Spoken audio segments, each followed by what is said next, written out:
Good evening, everyone, and welcome to this very special webinar today on UAE VAT, current policies and the way ahead. And there are two experts who will speak on this subject, Mr. Sanjay Chhabria, Director, Nexdigm, and Ankit Nagda, Manager, Nexdigm. So welcome both of you, and welcome to all our participants who have joined us, taken time off their busy schedule to be with us to look at this very important aspect of what and how the VAT on the UAE is going to impact all of us. I would like to express my heartiest welcome to each one of you today. The Chamber, which has a long and illustrious history of continuous service to trade and industry, represents a wide spectrum of highly reputed and professionally run companies which are based in the city of Mumbai, but whose manufacturing facilities and commercial influence spread throughout the state of Maharashtra and also all over India, internationally too. Approximately 60% of the Chamber's members comprise of micro, small and medium enterprises, including startups. Since the Chamber's unique selling point is the intellectual capital inherent in its membership, it concentrates on promoting good governance and ethical conduct in business and public life, in addition to ensuring equitable and balanced industrial growth of the country. Ever since its inception, the Bombay Chamber has striven to remain an impartial intermediary between government and business as an overall betterment of a country.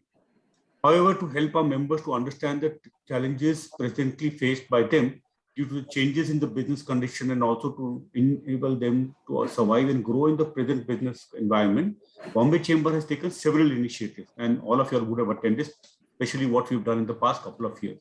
Today's webinar has been a part of this initiative which deals with the topic UAE VAT, current policies and the way ahead.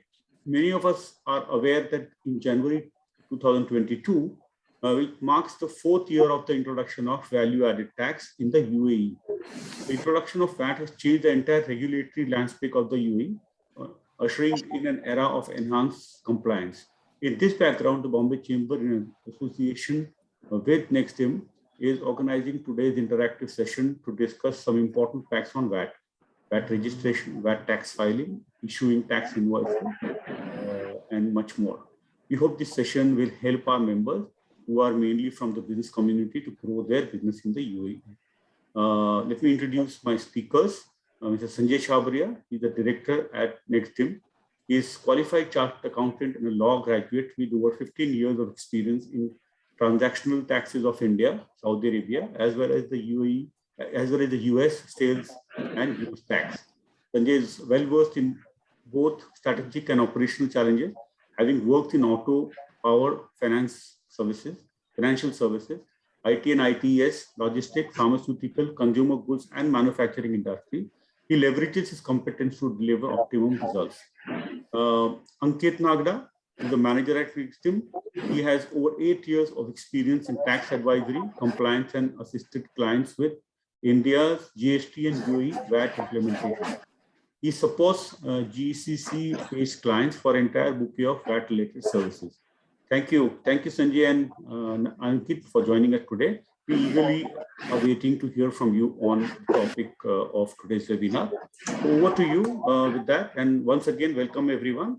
Please post your questions in the Q&A box. At the end of the session, we will take these. Thank you. Thanks a lot for a warm welcome, Sandeep sir, and a good introduction. It helps me to at least take this forward from here. So welcome everyone. You can post, as Sandeep sir just mentioned, that there is a Q&A box. You can post your questions in that Q&A or chat as you will to do. We will be able to at least suggest or maybe provide our answers during the session, or maybe even in the chat box itself.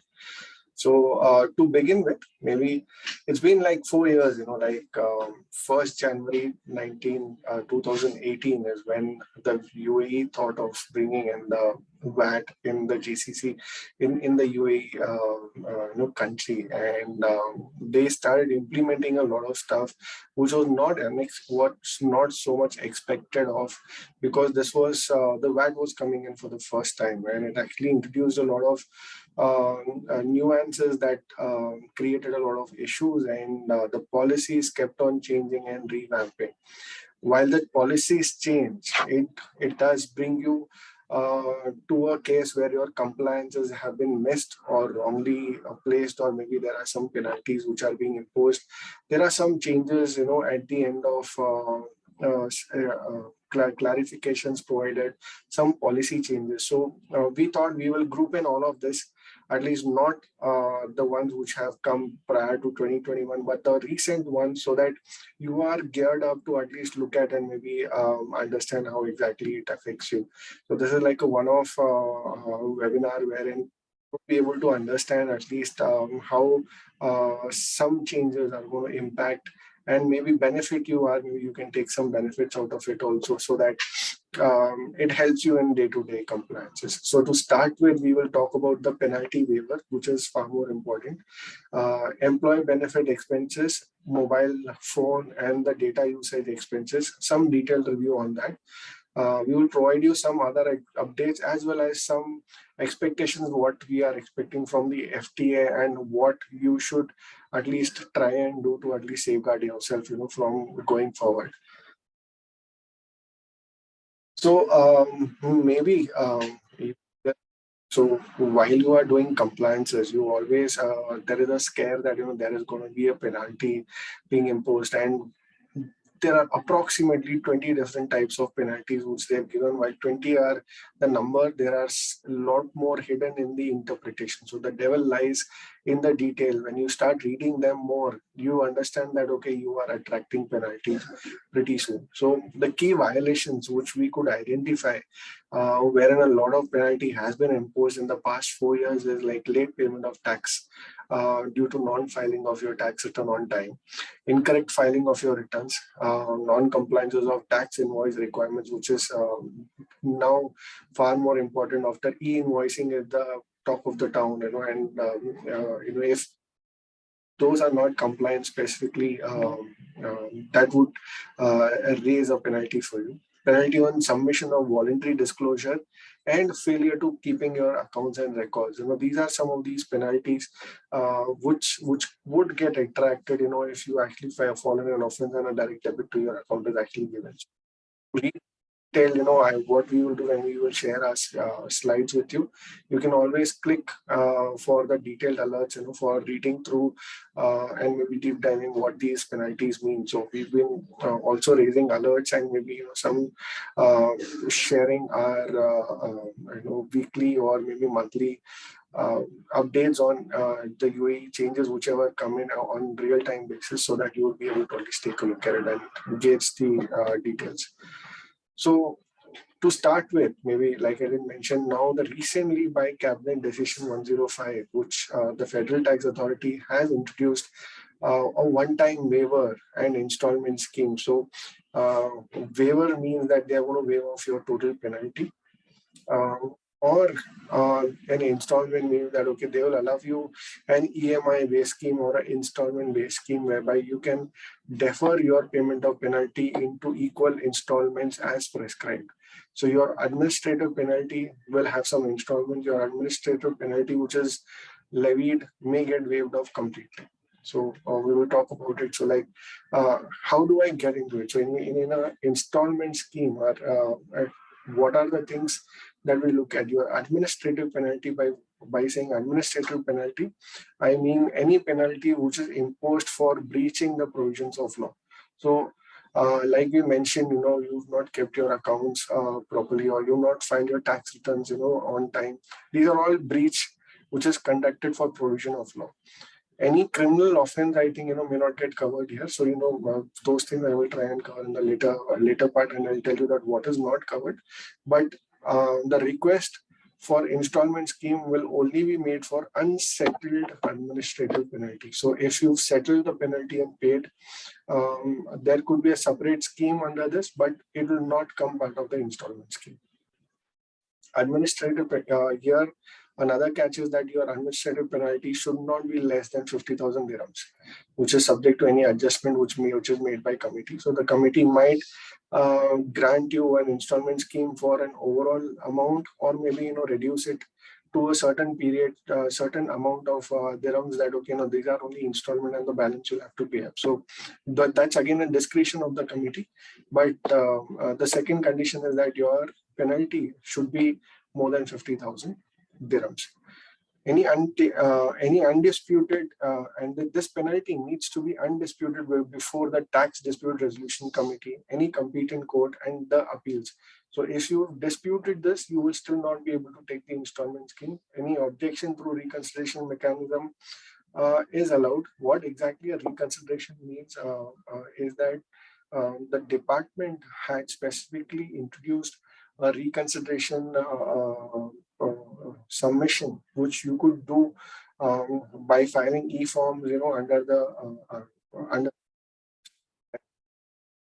If reconsidered, the penalty would be relooked into, and maybe any concession on it within 20 working days was provided, or any penalty reconsideration request could be taken up, and maybe some consideration could be provided. So those specific mechanism, which were those specific penalties which were considered as part of reconsideration, is not part of, will not be under the exemption route. So there is no objection to use any of your reconsideration penalties.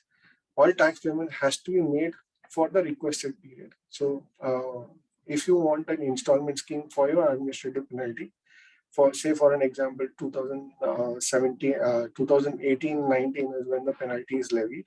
Your tax penalties, which your tax payments for that period should have been made. If you not made that, you will not be able to avail the installment scheme.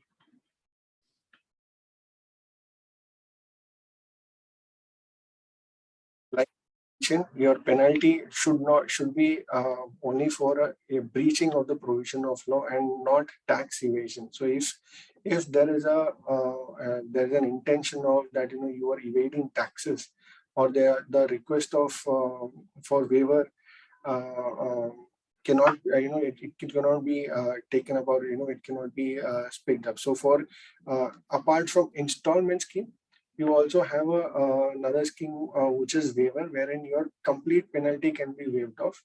The waiver is only for direct causes for not fulfilling the tax obligations. And the direct causes, which means is that the first one is like if there is a death or illness of the taxpayer, if there is an evidence of system failure of the FTA, if there is death or illness or resignation of a key employee, payment of all taxes through tax accounts of another registered taxpayer. Say, for an example, I paid the taxes from another taxpayer's account, but the department did not, the FTA did not recognize that, okay, the payments are made through the valid bank account. They would have levied a penalty onto me. This could be a cause where you can at least consider for waiver. Another cause is causes of restriction on liberty and freedom of natural person taxpayer, which is basically that and similar to that is insolvency or bankruptcy code, wherein if the person is declared as an insolvent, and if a penalty was already paid prior to his insolvency being declared, if it is not a tax evasion, this waiver can actually be explored. Any execution of a custodial sentence. So if the person or the SSC who's has paid the taxes already and has been executed a custodial sentence, he can also file for a tax penalty waiver. And the final one is the preventive measure applied on taxpayer by the government. Just so overall, if you see the whole scheme, I think the blue ones I have specifically highlighted are the ones which will be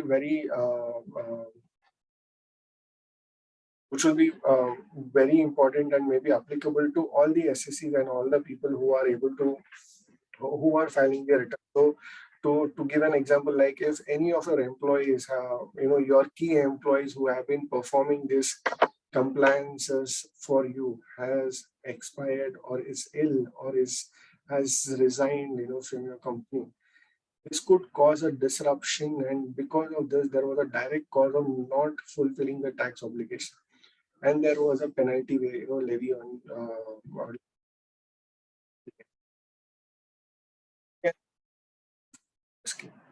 Second is that sometimes when you file your return, there is a system disruption, and you may want to carry the evidence of there was a system disruption by taking screenshots. But this could be a big cause where you can file for a waiver scheme and ask for a penalty waiver completely. And also, as the final one is that the tax account, where I did just mention sometime like that, if you utilize somebody else's tax account to pay that, that also can be used as a waiver. So these are very strong and maybe a welcome move which has been provided to us by the FTA, that okay, can go ahead and get a complete waiver rather than ending.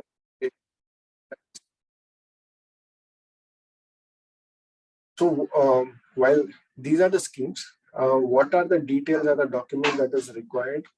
One is that you will have to give a reason for making such request. Like I did mention, if it is a waiver, you have those specified reasons for you which you are making a request for. Installments, it is at discretion of committee. So you may want to write down that why exactly it is that you are asking for an installment payment scheme. So it could be that it's an undue hardship on you, and there's a lot of amount. So there's a cash flow, and maybe because of COVID, there could be a lot of other reasons that you can utilize, but you will want to write a reason for making such request. You would also need to mention your name, address, and the tax registration number of the taxpayer.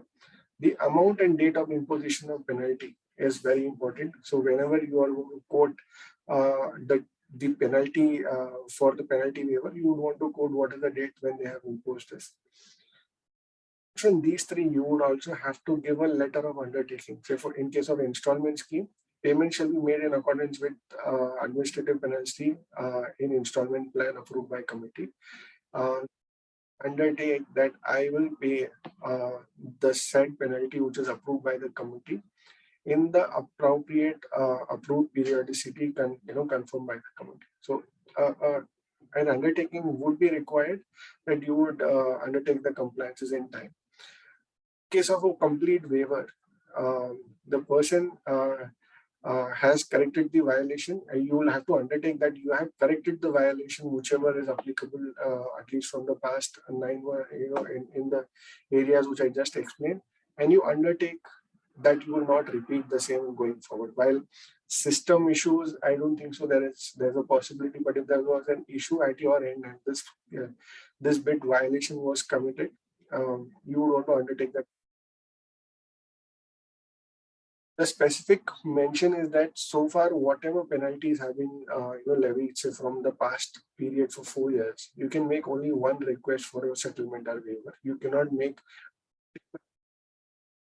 applications for settlement or waiver. So it's only one for all your complete period for which you are trying to apply. Anything going forward, maybe that will be relooked into basis the law which is being considered. In case of installment scheme, I would try to tell you how the procedure goes through. So once I make a request for installment or waiver scheme in a prescribed form, the same would be reviewed by the Director General and verify whether all the documentation, data, and the penalty details have been provided, and it's a valid case for referring the same to the committee. On confirmation, the Director General himself presents the case before the committee, and the timeline provided to the Director General is 40 days. So he'll have to present from the application made by us. We'll have to make application to the committee within 40 days from the date of receipt of the documentation. Committee will then take approximately 60 business days. However, the committee will first review the request and specify what installment approval plan they are planning to provide and determine the amount of waiver, if at all, if there is. Once they have done this, while they will take approximately 60 business days to come out with a confirmation, once they have done this, they would expect that you comply with all the specified timelines. So once, if for an example, the 60 days have lapsed and you've not heard from the committee, not from the Director General, does this mean a rejection? The answer is yes. They've clearly mentioned that any non-response by the committee within the timeline would be considered as deemed rejected. Therefore, a rigorous follow-up. So if you're asking for a waiver or an installment, you would want to do a rigorous follow-up with the department, because if beyond 60 days it is deemed rejected, committee will, however, notify their plan on an email or your address, their plan to of the installment plan or the amount of waiver within the 10 business days. Taxpayer will have to abide the plan presented for installment.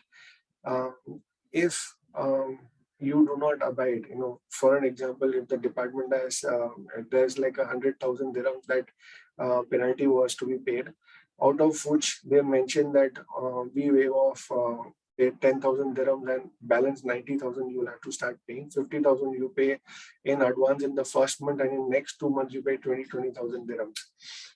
If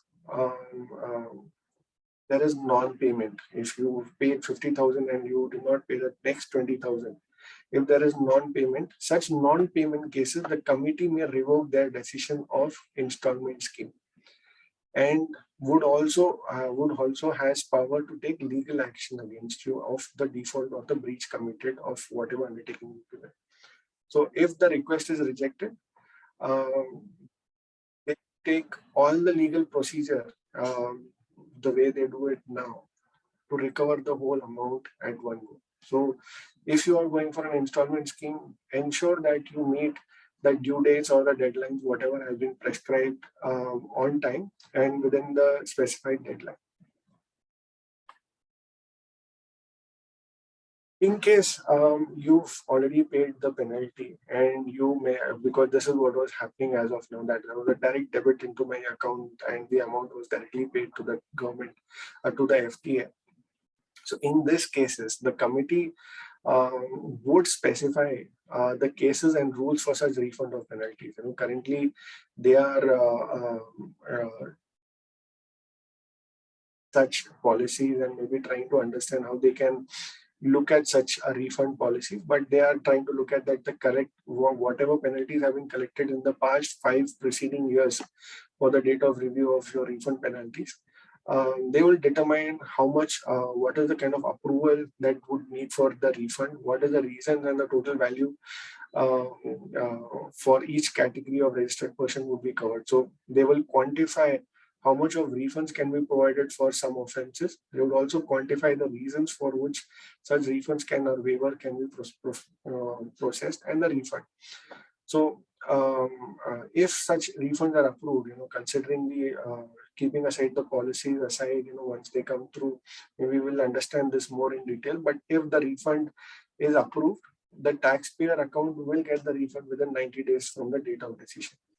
And if at all you have deregistered in the UAE from VAT perspective, you would get a cash refund in case of in that case. So that's it.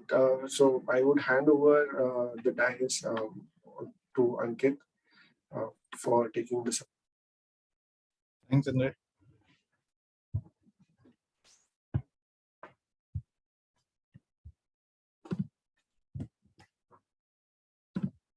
So now we come to the next part of the session, wherein we'll speak about the credit recoverability on employee benefit expenses.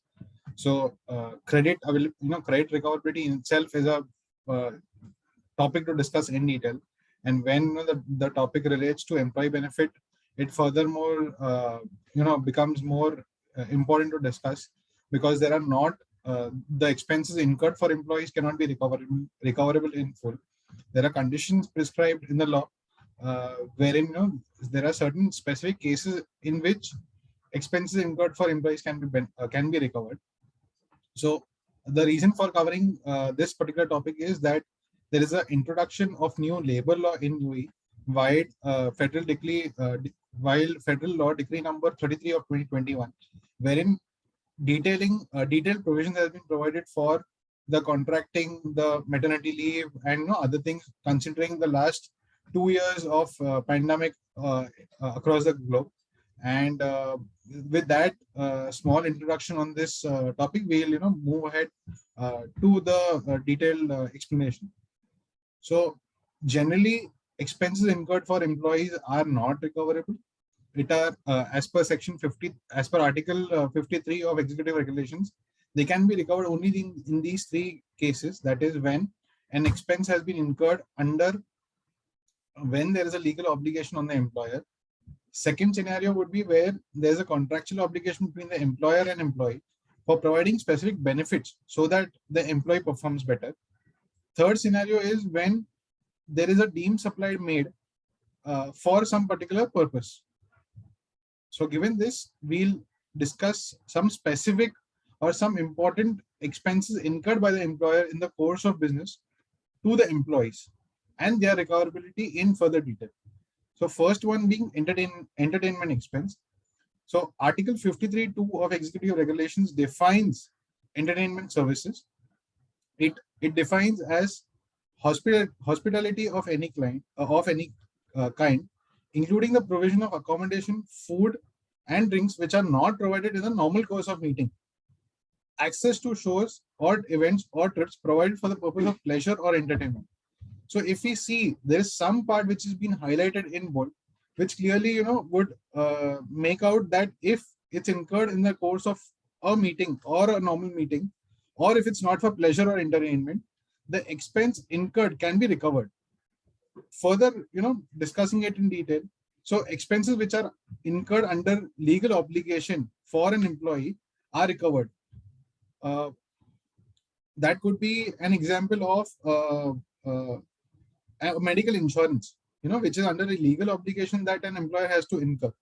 Further, there are some expenses, which are incurred for on account of a contract being entered between the employer and employee, so that the employees perform better. That in that case, the example here, which could be relevant is the travel from the employee's residence to the employees to the office. So that the employee is not under a pressure to travel by local transport or travel in a rush, and because of which his productivity or his or her productivity could improve. Third, expenses purely incurred for the personal benefit of employees and their pleasure cannot be recovered. Here, a typical example could be covered or could be discussed. That could be of offsite organized by the employers for all the employees at one instance or at one place. That is purely for the entertainment and not in the course of business. Here, some examples that we would like to highlight or discuss is business meetings conducted with potential clients. So people may think that there is an element of personal use or personal benefit for the employees, but obviously business needs to make the decision that whether any meeting conducted with the potential client is for personal or business. And accordingly, basis that the recoverability can be decided by the business. Second is any expense incurred or any training provided to the employees for making providing the services efficiently can be recovered. The cases of or examples of non-recoverable expenses could be organization trip, which we just discussed. Birthday celebrations. I think there are many organizations which have year-end annual events or every month getting a cake for the employees for whom they are celebrating the birthdays or anniversaries or any other occasions. That could be another example. Simple example which probably will come up in the near future is of Ramadan, having a Ramadan iftar party. So expenses of those nature cannot be recovered by the employer when incurred for the employees and which are in the nature of personal benefit to the employees. Now coming to the motor vehicle expenses incurred, there is a definition of motor vehicles given under Article 53(2), and it specifically says when any motor vehicle is either purchased, rented, or leased for the use of for the purpose of business, and it is not available for personal use by any employee, then input VAT on such credit can be recovered. If it's even if the vehicle or even if the car is purchased for business and it is available for personal use, it cannot be recovered, though it may or may not be used. So that is the differentiation, or that is the important point to be noted, that even if it's available for personal use, the credit would be disallowed or cannot be recovered. Further, the motor vehicle cost also includes the related expenses that for example, the fuel, the normal the routine overhaul, depreciation, or servicing which has to be carried out so as to ensure that the vehicle is in proper condition. So all expenses in that relation also would be carrying the same recoverability as for the motor vehicle. If the motor vehicle is for business purpose, then the VAT paid for the motor vehicle and the related expenses can be recovered. If it's for personal, then proportionately it can be recovered, wherein detailed records need to be kept so that if there's any question by the authorities at the time of audit or refund review, it can be substantiated. Further, the typical example of office pantry, which every business has to incur in the course of running the business. So where any tea, coffee, snacks are provided in the routine course is recoverable. There are no questions raised on to. Only thing that we have observed in our routine course of business is that when we are applying for refund, they require a detailed explanation in terms of the procurement that we are making, so as to understand what is the exact nature of procurement made by the business, whether it specifically pertains to the business or for personal benefits of the employees.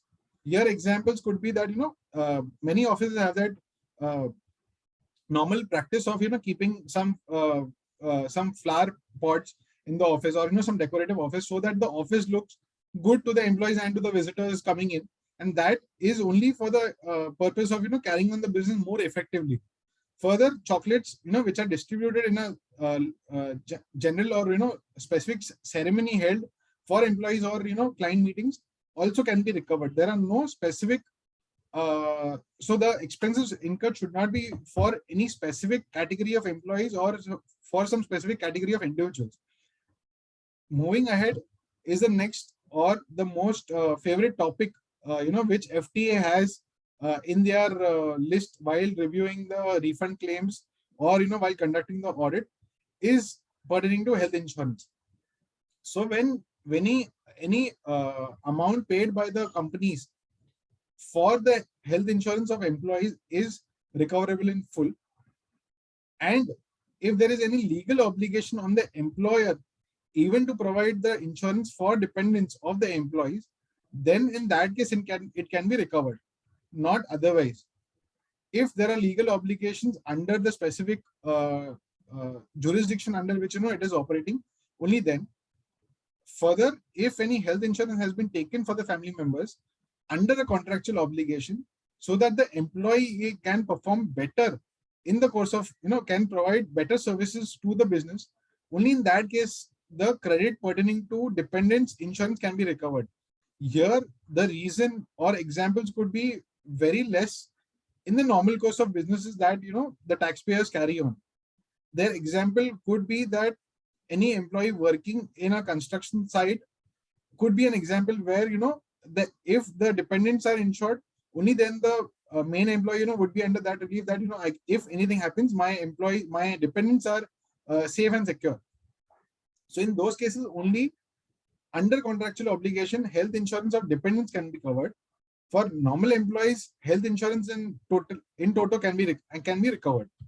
Moving ahead, some other examples or other expenses incurred by the business for the employees. The first one being cost incurred for key customer. So for any business, there could be top 5, top 10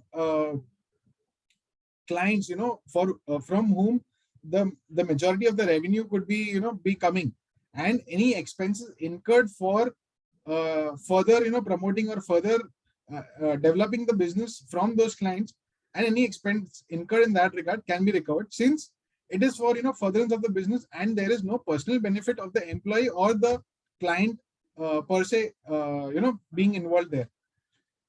Then there are organizations who provide the education allowances of the dependents of employees, and the recoverability of those expenses depends upon the contractual obligations, where it has been agreed that the employer would sponsor the cost of education of their dependents. Then in those cases, the VAT credit on those expenses can be recovered. Further, the typical example of overtime, notice pay, gratuity, payments made to employees for long service or out of the way service being provided, such expenses are out of scope of VAT since it is not a supply made by an employee to employer or vice versa. Further, transportation expenses incurred by the employer. Here we had already discussed this in detail, where expenses are incurred by employer to accommodate staff from business location to employees' residence or vice versa can be recovered, because that benefit or that cost incurred would at the end of the day would be benefiting the business only, considering the fact that the employees would be able to travel in a good environment or in a good mode of transport. Moving ahead, another important public clarification issued by the FTA on the recoverability of mobile phone airtime and data usage. So I think during the pandemic period, all the businesses, all the employees, all the consultants were working out of home, and because of which the cost incurred by the businesses for these expenses or for these nature of expenses like data, internet had increased manifold. And during those periods, when we used to review the refund workings of our client, we had observed that the FTA had started disallowing or instructing the taxpayer to reduce the credit of the expenses, and that was followed until October or November 21, wherein this public clarification came in, and the specific mandate came from the law that these sorts of expenses can be recovered, provided it's fully for business. In case if it's for business and for personal consumption of an employee, then there needs to be a detailed agreement between the employer and employee for having provision in the agreement to restrict the personal use, and also provision should be made in the agreement to make recovery of the cost incurred for personal usage. Further, any expense incurred in relation to telecom or data or mobile, there needs to be an agreement between the telecom service provider and the employer that XYZ nature of services would be procured for business purpose or for employees, for for providing services to the set of clients, and the general conditions under the law for recovering credit, that business must be registered under the decree law. The invoice should be be there in the records. The tax the requirements mentioned for tax invoice should be fulfilled. All those conditions would apply by default, but the specific one being the second, third, and fourth, which needs to be complied before recovering the credit in the VAT return. We have observed in our refund reviews that there are questions being asked by default, whether any documented policy is in place for recovering these credits, whether if there is any personal use, whether any provision has been made in the agreements for recovering those from the employees, and so on and so forth. Here also a detailed public detailed update was prepared and by us for all set of clients, and it is available for the easy reference of the attendees today. Going on to some other small changes that have come in. The first one being when goods are supplied in designated zones. So this public clarification has given some benefits for the taxpayers located in the designated zone, where the goods are supplied to designated zone shall be considered as outside the scope of UAE VAT when the following conditions are fulfilled simultaneously or together. It is not optional that one can be fulfilled and another two cannot be. The first one being that the goods should be supplied by a non-resident person who is not registered within the UAE or with the FTA. Second, it should be consumed in preparation of other goods which would be further delivered to a place outside UAE, and the VAT on such imported goods should have been paid in UAE. Then in these conditions, the goods which are supplied to a designated zone will be considered as outside the scope of UAE VAT, and any expense incurred for the shipping of these goods will also be considered as outside the scope of VAT. provided the supplier of goods and the supplier of these services is the same person, and that particular person is not registered under the UAE VAT. And also a detailed update in that regard was prepared and shared. Going ahead is the last point, which is another important update which has come in the UAE region.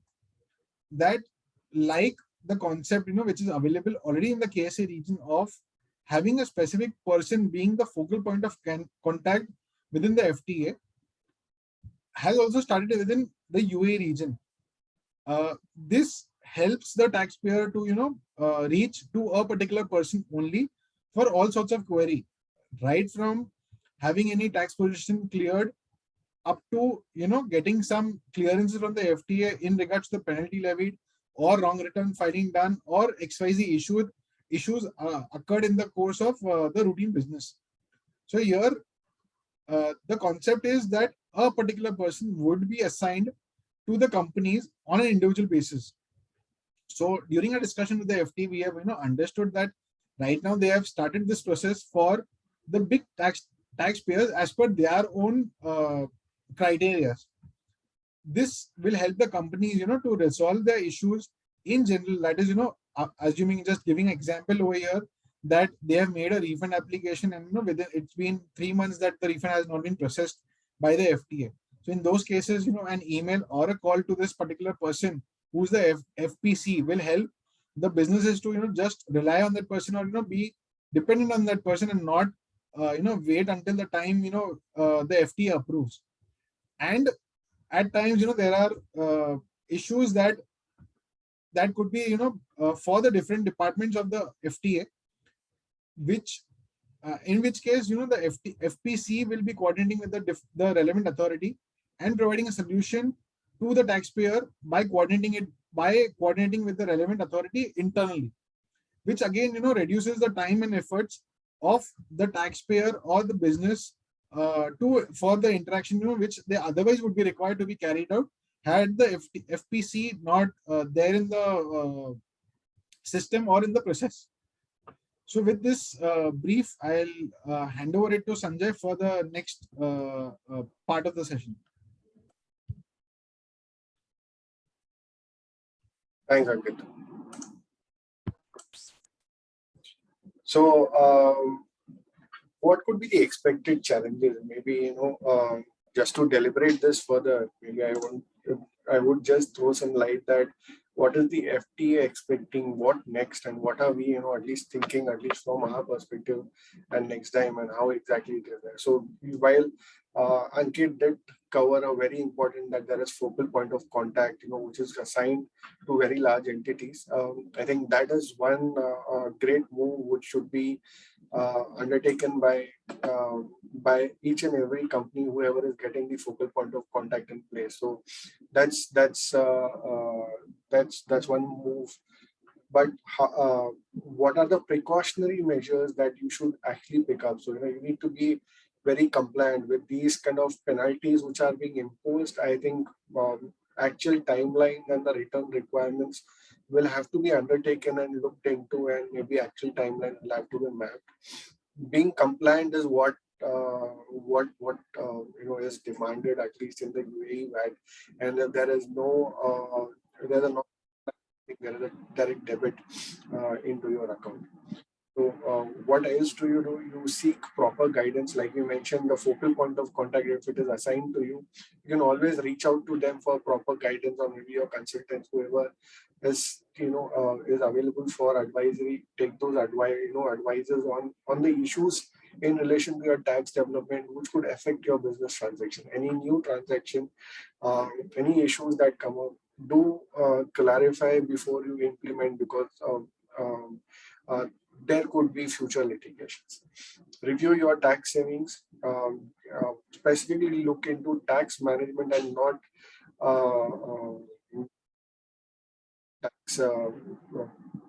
tax management opportunities in order to maximize the profit and minimum burden of taxes. So your input credit, wherever possible, try to see how much of the leakage you can reduce.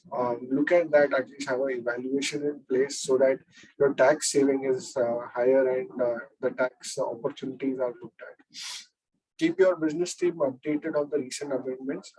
In fact, a lot of companies have been releasing these updates, including the FTA.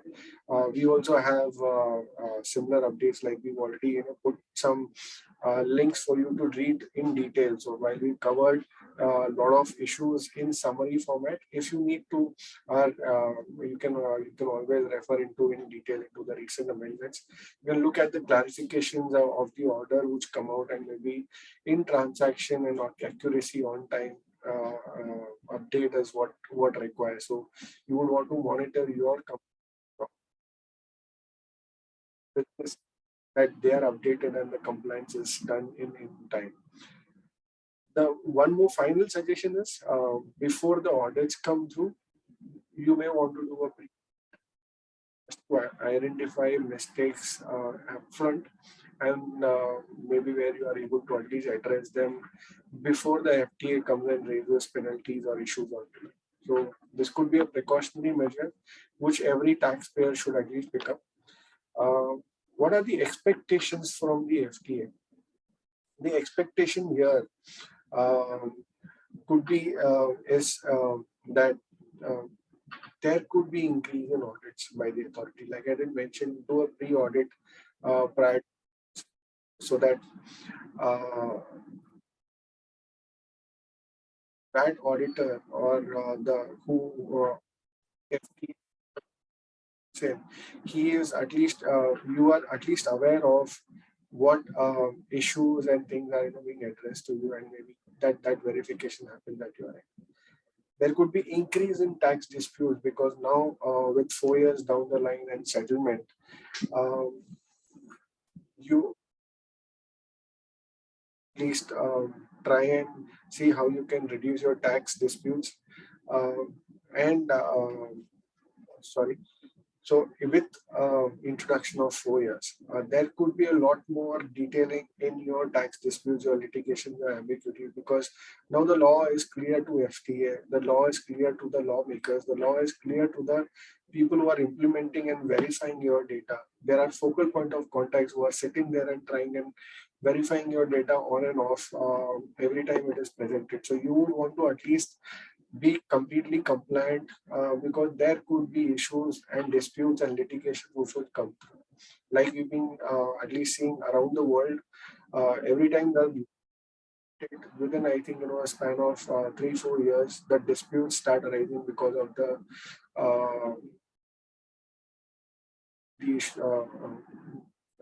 because there are the ambiguities in the law itself.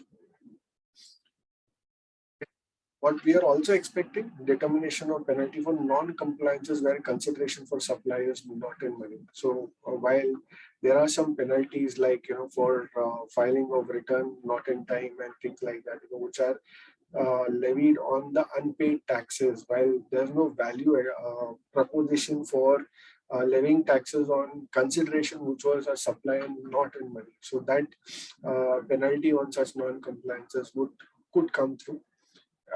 Review of activities and compliances in the designated zones could also come through. This is one area which has not been picked up in detail, like it has been picked up in the European Union and maybe India and maybe some other countries around the world. These transactions are very closely monitored because these are the designated zones which enjoy a lot of exemptions at their end. Therefore, a close verification of these transactions would come under the problem. Effective implementation. So the tax guides currently being issued are not so effectively implemented.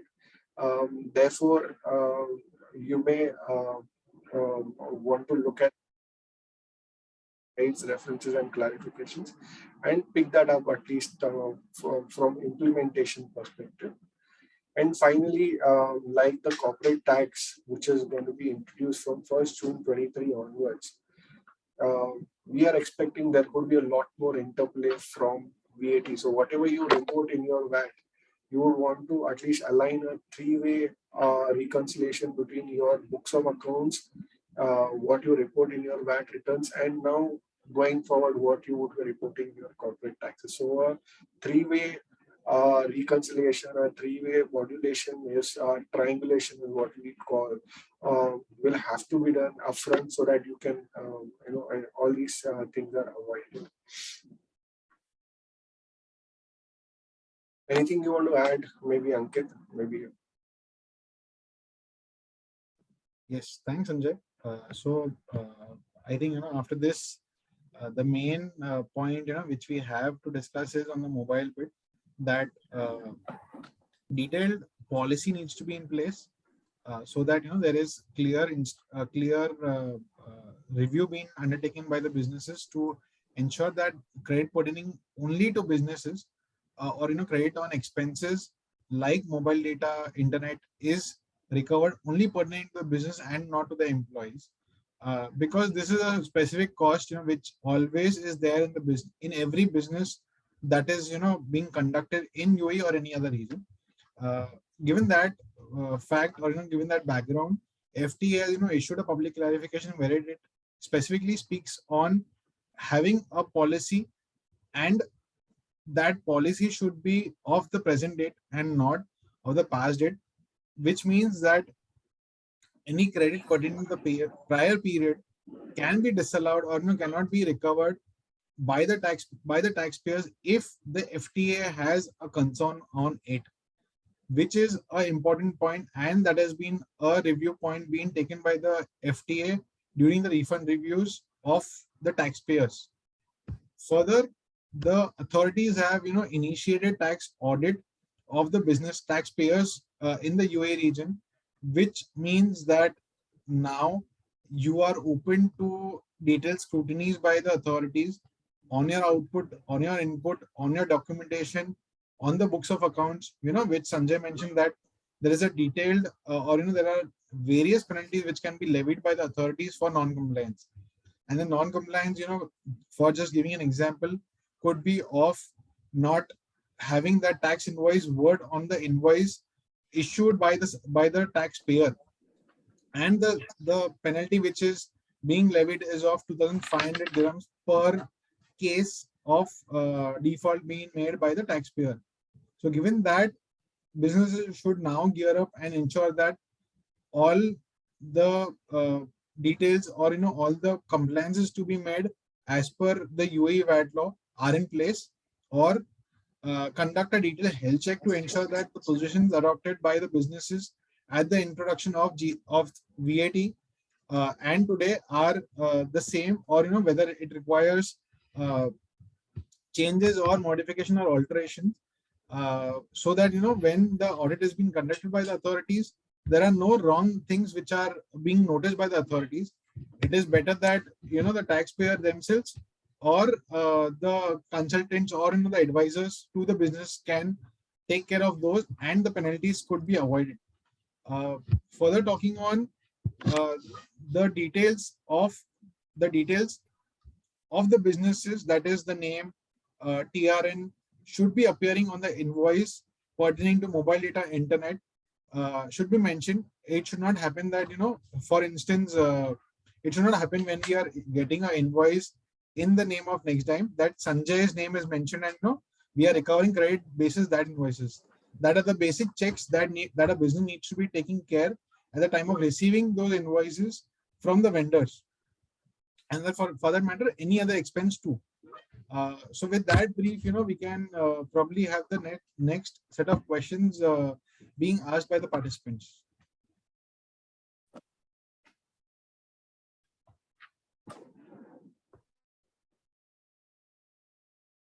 So we open the floor for questions. If any of you participants have any queries, we would be happy to address it here, or you can always send an email to us on the email which you have flashed on the screen.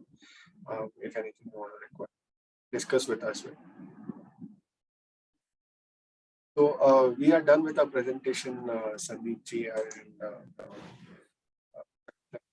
and Thank you very much. Should we wait for some questions, or we if can wait. our participants, they can send us questions, always we can share with you afterwards also. Okay. Sure. So I'm indeed privileged to perform the pleasant task of proposing the vote of thanks today. On behalf of the Bombay Chamber of Commerce and Industry and on my own behalf, I extend sincere thanks to our speakers, Sanjay Chhabria, Director Nexdigm, and Ankit Nagda, Manager Nexdigm, for today's informative discussion on VAT. Achha, we have received questions. Yeah, of course, we will share. For discussion on VAT with special emphasis on doing business in UAE. The introduction of VAT presents some obvious systems and compliance challenges in terms of invoicing and accounting for the new tax, but it is also essential for businesses to be aware of and prepare for the effect of that. Dear participants, please feel free to share with us your questions. We will always share with our speakers in future if you want to have any clarity, if you want to need any guidance. Thank you very much for the insightful session today on UAE VAT current policies and the way ahead. Thank you very much. Next is supporting today's webinar on very critical and important issues. I would like to extend my heartfelt thanks to Sandeep Khosla, Director General Bombay Chamber, for taking time from his busy schedule and delivering the welcome address today. I would also like to thank my colleagues Aishwarya Khaskirwala, Priyanka Agarwal, Executive Bombay Chamber, and Vikram Negi, IT Faculty Bombay Chamber, for their commitment and absolutely jealous non-stop work. Before I conclude my address and today's session, I thank all our participants for joining us today. I thank you all once again. Thank you. Our heartfelt thanks to Bombay Chambers for giving us this opportunity. Thanks a lot, ma'am. Thanks a lot, Sandeep sir. Thanks, everyone. Thank you, ma'am. Thanks, Sandeep sir. So there's one question, Ankit, maybe on the employee expenditure. You want to answer that? Yes, surely. So thanks, Divyashi, for the question. So here, this is happening recently in the UAE region, that, there are employees who are coming from different countries, and for the temporary period till the time, they find an accommodation, any expense incurred by the employer for their temporary accommodation can be recovered. And once, the employee finds some suitable accommodation for him or her, thereafter, any expense incurred would not be recovered. Hope that answers your question. Maybe to rephrase the question, the accommodation for temporary would be allowed. So it's not completely that, this is disallowed. Rest everything else, any accommodation expenses is not allowed. Thanks. So Sandeep sir, thanks a lot for. You're welcome. I'm sure, all our audiences would have appreciated, the in-depth knowledge that you all have given, and people who are doing business with UAE, or more importantly, people who now want to do business there, would be benefited from today's webinar. Thank you for sparing your time to be with us, and thank you to all our participants, and hope to see you soon again. Thank you, sir. We look forward for many more such. Sure. Yeah. Thank you. Thank you.